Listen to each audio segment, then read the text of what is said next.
So we're starting a new teaching service for several weeks, and I want to explain that. But before I got into this, there was a story that I was reminded of, because the first week we're talking about enthusiasm, and you'll see what we mean by that in a little bit here. But as I was thinking about this, there was a story that I was reminded of. I went to Andrea and I probably went to this a friend of mine who we kind of mentored through the youth group, Scott Long, was at a church in Mosaic in Los Angeles. And he's like, you got to come out. We're putting on like this kind of retreat thing for pastors and people to come out. It's like, a motivational thing. It's on trust and some other things. And we thought, well, let's go do it. Let's just take the weekend off and we'll go out and visit, this kid that I've been mentoring for years. And he's on a church at a staff at a church. And so we went out there.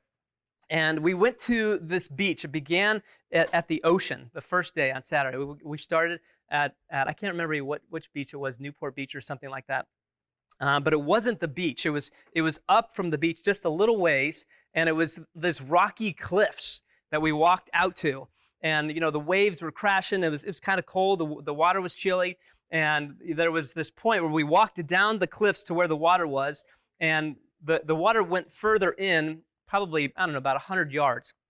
And then across the water was another piece of rocks just like that. And it was probably about 50 to maybe 100-yard distance from our point to that point. He said, all right, this is where we begin. He said, the goal is to start this. You have to swim from here to there. And you have to climb down these rocks and jump into the water. Don't worry, it's deep here. Jump into the water. And then when you get to the other side, you have to be careful because the waves are crashing and the rocks are kind of sharp. So you have to time the waves to get up onto the rocky shore over there. And Andrea looks at me. She's like, what? I mean, I can't even use the language she used, right? What did you get me into here? Like, this is crazy. What are you thinking? I'm thinking, I don't know what I'm thinking because I don't know how I'm going to make it. I don't know how you're going to make it. He's like, no, everybody does it. He said, he starts making a joke and said, don't worry, I took the pastor's son out here last weekend. He did fine. He's only like 13, but the pastor said, if you kill him, I'll kill you.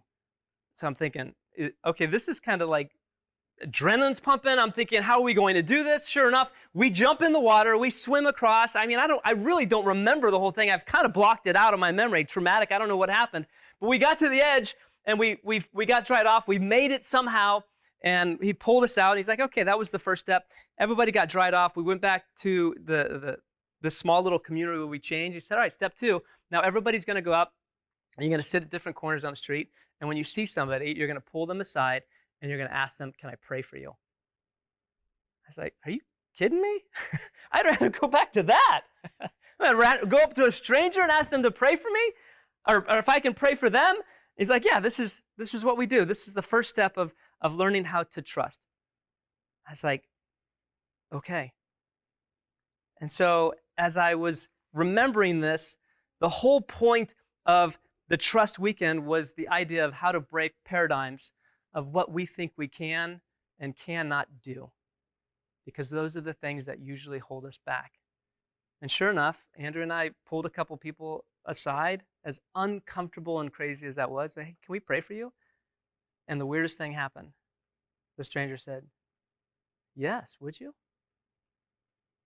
And so what holds us back too often in our own world is what we think we can and cannot do. And so sometimes we have to be willing to break that comfort zone. We have to be willing to step outside of the box that we live in and maybe do something that we think is crazy. Maybe do something that we think we can't do, to try to do something. And as I was preparing for this new series, I was reminded of the gift that each one of us has. And the gift that you're holding right there of life. We have been given a gift, each and every one of us. And the question that I get stared at me as I look at this is, what are we doing with that gift? What are we doing with the things that we have been given? And Mussar challenges that idea. It challenges with the idea of what are you doing with what God has given each and every one of us with this gift. And so there's going to be a couple passages that we're going to read that you have probably seen me talk about before. But since we're starting this new seminar and this new series, we're going to go back to these things because they're so foundational to this idea of Mussar and this idea of living this faith out. And the first one that we've talked about is something from what Paul wrote to a community in Rome, a community that was hundreds and hundreds of miles away from the temple in Jerusalem. This community of Jews and Gentiles who were living out this faith, this Jewish faith with this Jewish Messiah that they were trying to understand in a Gentile pagan society. In the most powerful government and empire the world has ever seen, and they're at the epicenter of it. And he's writing a letter to them. And he says to them, I appeal to you, therefore, brothers, by the mercies of God, to present your bodies as living sacrifice, holy and acceptable to God, which is your spiritual worship. Do not be conformed to this world, but be transformed by the renewal of your mind, that by the testing you may discern what is the will of God, what is good, and what is acceptable, and what is perfect. This idea of do not conform any longer to the patterns of this world. These believers in this community were consumed with the way Rome lived, with the way that they lived their lives, the things that they worshiped, the things that they bought in the marketplace, all of the things that we do in a regular world. We get consumed sometimes forgetting God asks us actually to live a little bit different life, to change the way we live. And sometimes it's not just in the things that we buy and the things we eat or the things that we do. Sometimes it's in the way we think about our lives. Sometimes it's the things that we think about our lives and who we are. And he says, do not conform any longer to the patterns of this world. Because it's easy to get sucked into the mentality of, well, it is what it is. This is just how we've always done things. So if we've always done it this way, why don't we just continue to do it this way? And Paul pleads with them. He says, I appeal. Does anybody else have Romans 12 with a different translation? Some translations of the King James Version, says, I beseech you, brothers. I appeal, I beg you, brothers, in view of God's mercy. This isn't something that is just, hey, guys, I want to share something with you. This is, I am appealing to you. Please listen to what I'm about to say. And they were Jews, Gentiles, wealthy, middle class, poor. I beseech all of you. Then he says something odd. He says, do not be conformed to this world, but be transformed. The Greek word there is morphua, is how you say it. Metamorphua, which is where we get the word what that we use in science? Metamorphosis, right? So when you think of metamorphosis, what instantly comes to mind? A butterfly. What does a butterfly do? From what to what? From a caterpillar to a butterfly. What's a caterpillar look like? It looks like a worm, right? It's just kind of this small crawly thing, and like it's nothing special. But then what does that caterpillar turn into? Something beautiful. These wings that are expanded, this beauty that flies. It is amazing. Paul says, like a caterpillar, you are to be transformed into something beautiful. So what is this design that he expects? What is this new thing that he's describing to us that you are supposed to become, to transform into? What is this idea? There's another passage. Look up, actually go to the thing here, Kadosh. 1 Peter 1, verses 12 through 16. Read that for me, Jacob. Really loud for everybody to hear.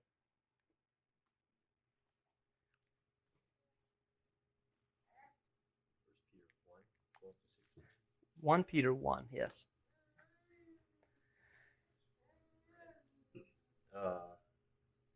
It was revealed to him that they were not serving themselves, but you, when they spoke of these things that have now been told to you by those who have preached the gospel to you by the Holy Spirit sent from heaven.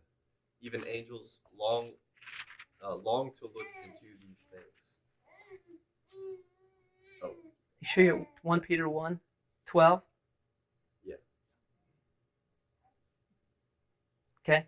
Where did you stop? Oh, I stopped at 12. My bad. Okay, keep going. Therefore, with minds that are alert and fully sober, set your hope on the grace to be brought to you when Jesus Christ is revealed at his coming. As obedient children, do not conform to the evil desires that you had when you lived in ignorance. But just as he who called you is holy, so be holy in all that you do. For it is written, be holy because I am holy. I like my translation in verse 13. It says, therefore, having girded up the loins of your mind. Girded up the loins of your mind. Obviously, this is, right? When you think of girded up the loins, that's more of like an athletic expression, right? When you gird up the loins, what are you doing? Alex? Oh, come on. Yeah, you just don't want to say, like, I'm not saying this. You laughed instantly. It's like, put that jockstrap on. You're like, gird up the loins because we're going to do something. We're going into battle. We are doing something athletic here. And he says, gird up the loins of your mind, like tighten everything up because we are about to do something. And one of the things that a lot of times we miss is that when Peter is writing this letter, he's writing with these words that he's trying to point you back to something. He's very specific when he says, as you've heard, right? So that's called a what? Do we remember? Remez. Very good. So remez is like Google. You put a verse in Google, and what happens when you hit go?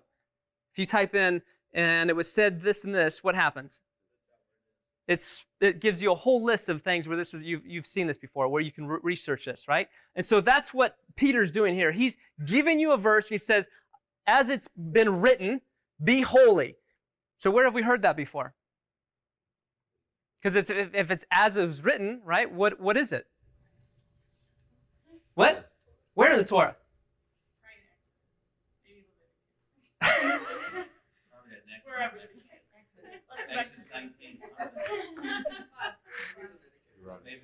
It's Leviticus. Yes, thank you, Andrea. Maybe Deuteronomy. I don't know. Genesis? Is it somewhere around there? I don't know. I got 1 out of 5. I don't know. It's got to be somewhere around there. So clearly, there's one thing. He's very specific. He's leading you back to a passage. And typically what we do when we read this verse from Peter, we just assume like, okay, so he's telling us this passage to go along with what he's saying. But what we miss is whenever one of the writers quotes a passage, he's expecting you to go back to that passage and understand the entire context. Because if you go back to Leviticus 19:2 or 19:1 and 2, it begins this whole idea of how to live this life of holiness. It's very specific. You're to do this. You're to do that. One of the things we've heard before is you are to love your neighbor as yourself. We've heard that. Somebody else say that too. Who said that before? What? Mom. But Jesus says it. Jesus says it. Thank you. Your mom said that? Yeah, maybe she did. A few times to you. Ready? Stop making fun of your brother. Love your brother as yourself. Yes. But there's also one other aspect in here that we miss, and it's more elusive. And it's the idea that he's pointing to these people of who they are. Don't forget who you are. And there's one place in the Torah, Andrea, one place in the Torah where it's very specific, where these people are given an identity. And where is that? Leviticus 19. No, we just said that. Exodus. I gave you the answers. There's 2 choices. Yeah, then you already used it. Aaron, read for me. Exodus 19:5 and 6. Now therefore, if you will indeed obey my voice and keep my covenant, you shall be my treasured possession among all peoples, for all the earth is mine, and you shall be to me a kingdom of priests and a holy nation. These are the words that you shall speak to the people of Israel. So like Paul, writing to this community in Rome, Peter is writing to another community that is also this mixture of Jews and Gentiles coming together. And he's reminding them, don't forget who you are. Who are you? You are a kingdom of priests. You are a royal nation. And not only that, your purpose, this is your identity, this is who you are called to be, but your purpose is to be holy. And we've defined holy a few different ways. What is holy, Alex? Set apart for a specific purpose, not just different, not just set apart. You're being set apart for a reason. To be holy is to have a purpose. You're not just this, or you have a glow or anything around you, or you're up to your spiritual connection with God. Spiritual, this idea of holiness is that you have a purpose. And it's very set apart and specific. We also defined it another way. The Hebrew has defined multiple ways to define these Hebrew words. What was the other way we defined holy? Do we remember? This is the one I want you to write down if you don't remember this. It's also translated as devoted. You are to be holy. You are to be devoted because God is what? Devoted. When you think of God being devoted, what is he devoted to? Isn't he devoted to you?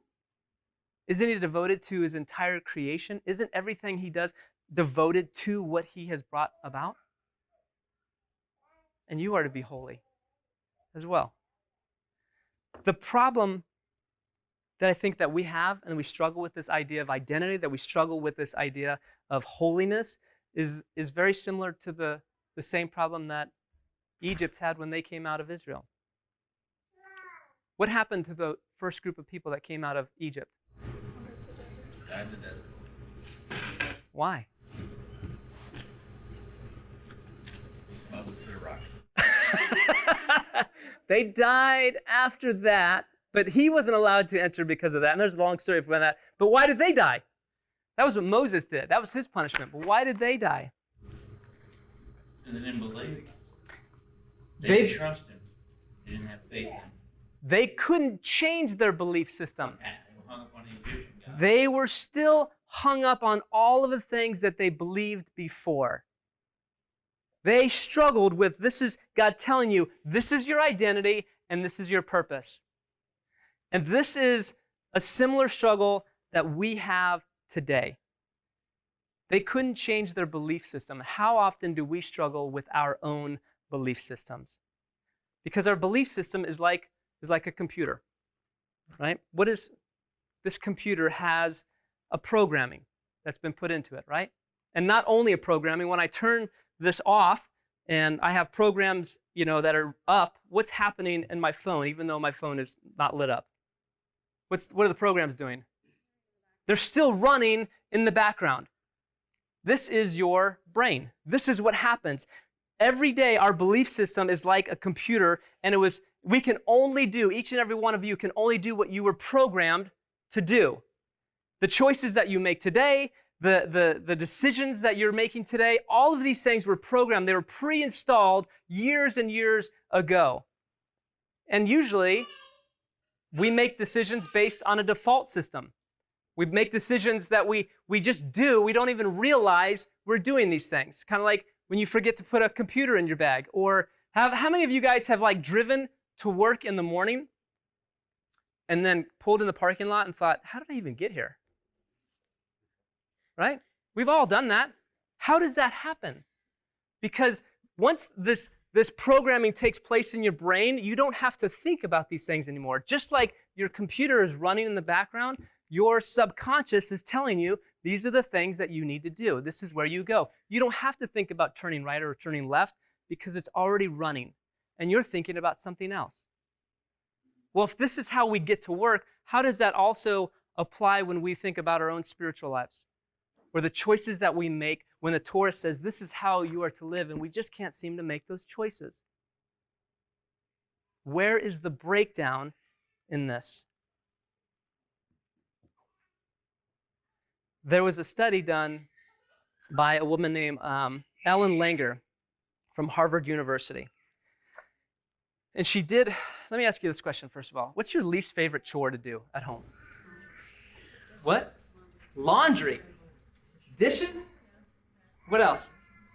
What's your least favorite chore? Do the dishes? You're the dishes person too? All right, yeah. Clean the Clean the tub. Clean the tub. That's right. Uh-huh. Who loves cleaning the tubs? Who loves vacuuming? Anybody? Andrew loves to vacuum. Yeah. Andrea loves to vacuum too. So Ellen Langer, that's like a man like makes like lines in the grass, you know? It's like perfectly straight. Oh yeah, I get you. So Ellen Langer had this study. She was doing this research on fitness of people and how it was connected to psychology. And so she went to these two hotels, like a Hilton downtown and a Hilton across the way. And she did this study on this fitness test on them. She tested their cholesterol, their blood pressure, their heart rate, all this stuff. They did all of these tests on all of the maids that were working there. So she's just worked with the maids in each of the hotels. And she asked them a series of questions like, how often do you work out? How well do you eat? So on and so forth. And all of the answers were pretty much the same across the board. How often do you work out? All of them were the same. Like, I ain't got time to work out. By the time I get home, I'm exhausted. I'm not working. Are you crazy? I mean, how many of us feel that same way? A lot of times we're just, no, I'm not working out. I'm tired. And so she did all of these tests and came up with all of these results. And she said, don't worry, I'll be back in a month. I'm going to retest you. Except one hotel, she did something a little bit differently. On the board, she put up on the workroom where they come in and out, where they get their snacks and all this stuff, she put up on the board all of this information about what would happen if you scrubbed a toilet or a tub for 15 minutes. You would actually burn 60 calories. If you vacuumed a room for 15 minutes, you would burn 50 calories. And she calculated all this exercise that took place. And she said, if you cleaned 15 rooms daily, that gave you enough activity to burn the recommended daily activity every single day, just by cleaning 15 rooms. Just by doing basically what you're doing every single day. She just left that on the board. Didn't say anything about it, just left it on the board. When she came back a month later, what were the results? Did anything change between the two hotel staff? Anybody? I bet you the one with the board, they were more successful on losing weight or doing whatever their goal was, exercising or. Right. Better at cleaning up your rooms. Better at cleaning? They had cleaner rooms, that's for sure. Her research came back and showed she didn't do anything. She just retested them. Blood pressure, cholesterol, weight, fitness, heart rate, all this stuff. The group that had just the information actually lost on average 2 pounds. Their heart rate was lower. Their blood pressure was lower. And she asked them, like, what did you do differently when you went home? Did you change your diet? Did you work out? No. Didn't do anything different. So what was different? What? The mindset? What about the mindset? Like, you know the benefit of it, so you're actively like not holding that negativity of like, I have to do this bad thing. So, and not just the bad thing, but the reality is that I'm actually exercising right now.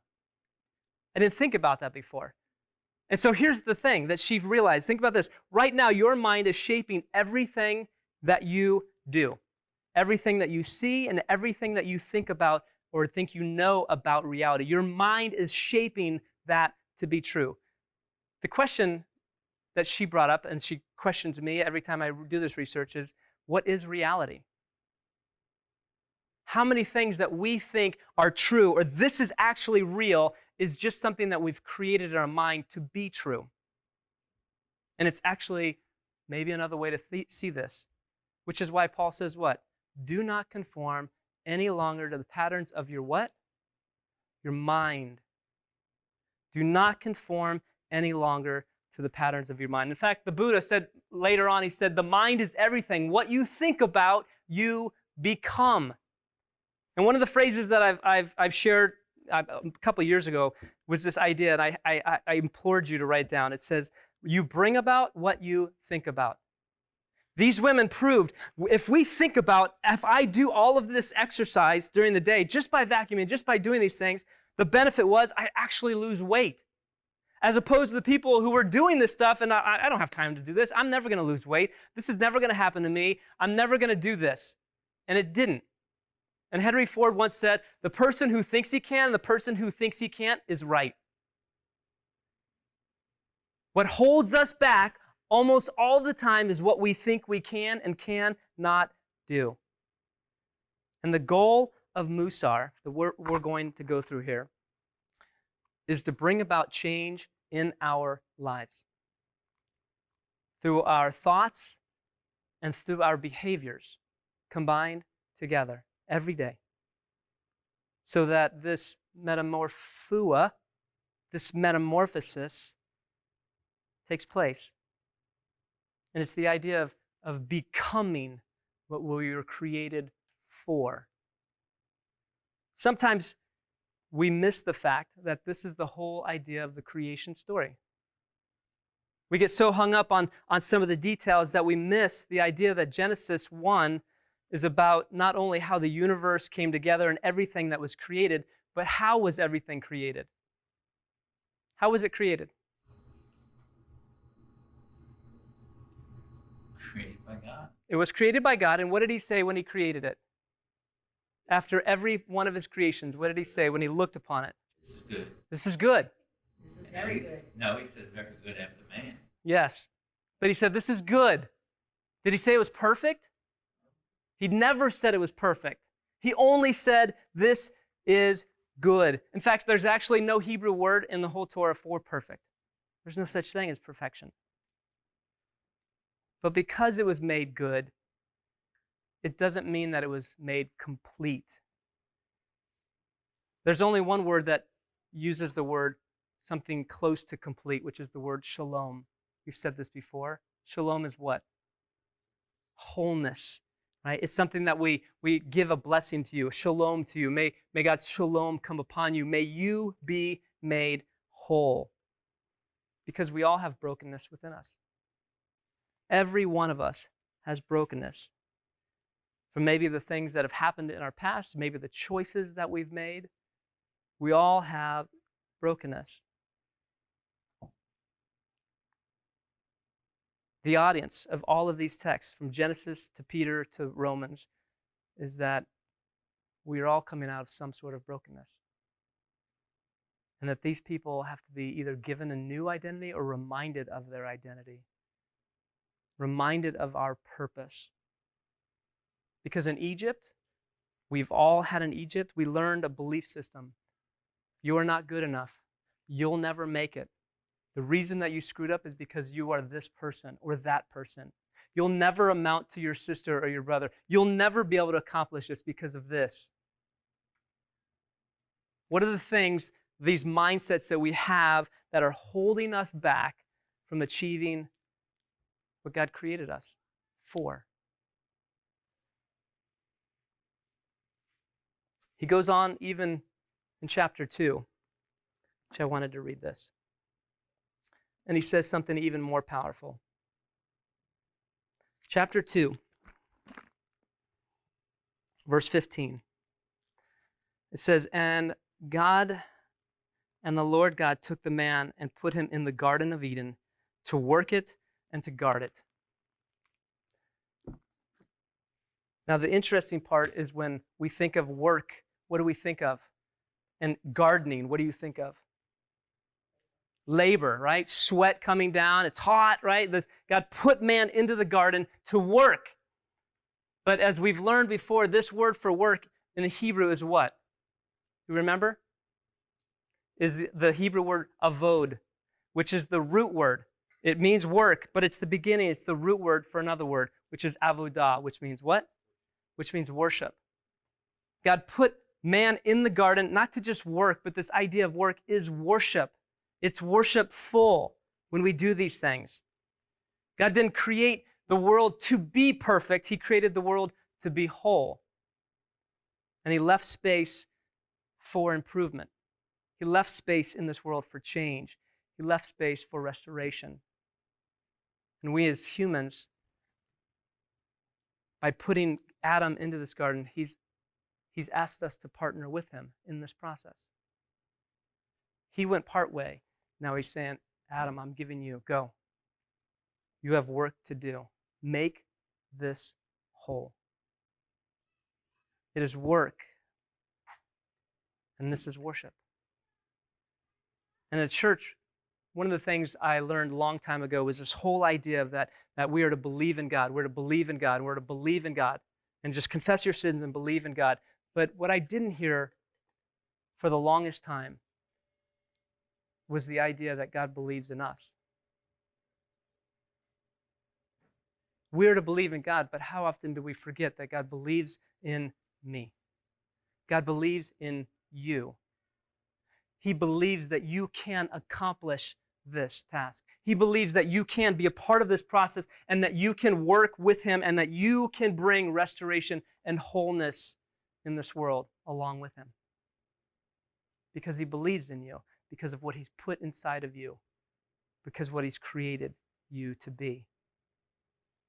As I looked across that water and those rocks on the other side and doubted, how am I going to make it to the other side? I had to trust that I could do it. I had to believe that I could make it to the other side. And God trusted that I could. God trusted that I could make it over there.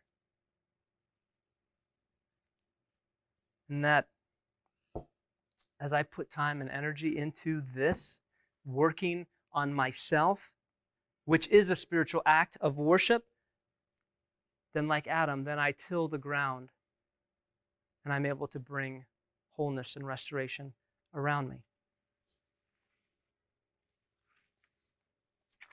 As you go through this book, on the very back, it explains, Mussar is a word that means correction or instruction. It is a movement of ethical instruction on behavior in accordance with biblical and rabbinic teachings. This whole book, every day, you will have one trait that we're going to be working on. This week is enthusiasm. But the interesting thing that I found in this word, when I thought of enthusiasm, I thought, oh, like, enthusiasm. You got to be excited. You got to do these things. But interesting, the Hebrew word for enthusiasm is also translated zeal, passion. So maybe the beginning of our ethical training, maybe the beginning of us transforming into what we were created to be and what we were created to do was first we have to work on becoming zealous for God, to becoming passionate for God. Because how can we change if we just want to sit on the couch and eat chips and watch movies? Nothing changes that way.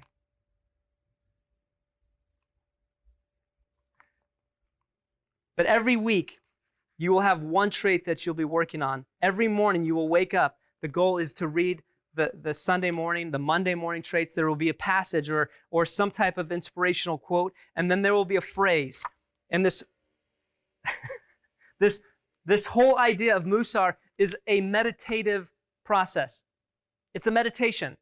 And not like when you think of meditation where you sit in the lotus pose and you like hum. That's not the meditation I'm talking about. The meditation I'm talking about is you're going to think about, you're going to ponder about this all day. In the first week, if not now, when? This is your phrase that you will hear all day, that you will be telling yourself all day, throughout the day, to recognize, if not now, when? Something comes on your table, something comes before you. Typically, I don't have time for that. I won't do that. Ooh, I'm sorry for them, but I'm not getting involved in that. If not now, when? There will be questions that you will be thinking about through the day. And then when you get home, there's a small part for the journal. Doesn't have to be long, but just ask yourself, how did I do today? Did I follow through in my zeal, in my passion? Where did I fail? Write down where I failed. I should have said this. I should have stepped in at this point. I should have got up early and read my Bible because I said I was going to, but I was just too lazy and I failed today. So tomorrow morning, get up and do it. Write down where you succeeded or where you failed every day for a week. And then every week, we will start the next trait, and we will do this for 18 weeks. And this is something that will bring about change. And hopefully we'll have stories we'll talk about. We'll share this. Hopefully by the time we get to the retreat, you'll already have experienced some of the things that you're going through in this process of change. And that's where the excitement comes in. That's where the enthusiasm comes in. When we actually hear what God is doing in each of your lives, because you are meditating every day in this process of allowing God to work on you as you go through this process.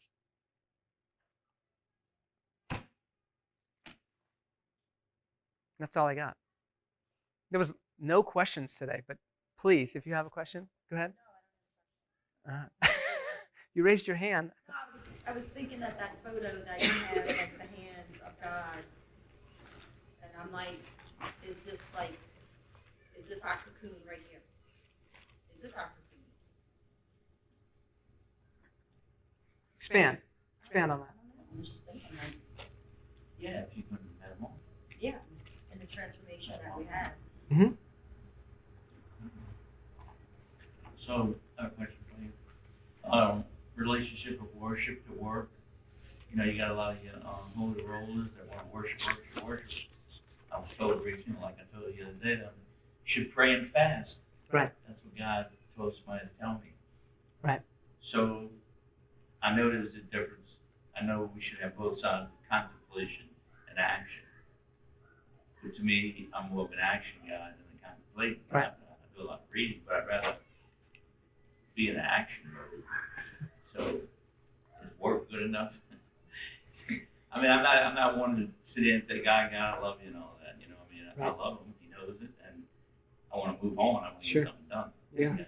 So, all this worship and stuff kind of gets But what is worship, right? That's the whole question.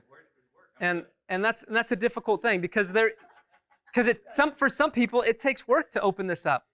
It really does. It takes work to read more than one chapter. And so your homework along with this, and each week we're going to give you homework, but your homework for this week is to read Matthew chapters 3 through 10. One chapter a day. I don't have to go quote it or anything. Maybe I'll ask you a question then. Photographic memory back there. But yes, so in this process, it's not just the meditative state. You have one chapter of the Gospels to read, just one, every day. On Saturday, you'll read 2.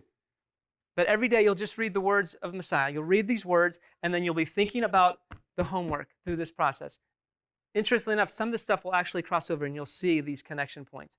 But the worship part is, yeah, it takes work sometimes to read this stuff. It's going to take work to think, I got to read this verse. It's going to take work to journal this stuff. But it's also going to take work when somebody says, you know, I'm having a rough day. You know, I didn't even bring my money for lunch today. I don't know if I have enough money on my ATM. A lot of times the people will say, man, I'll pray for you, brother.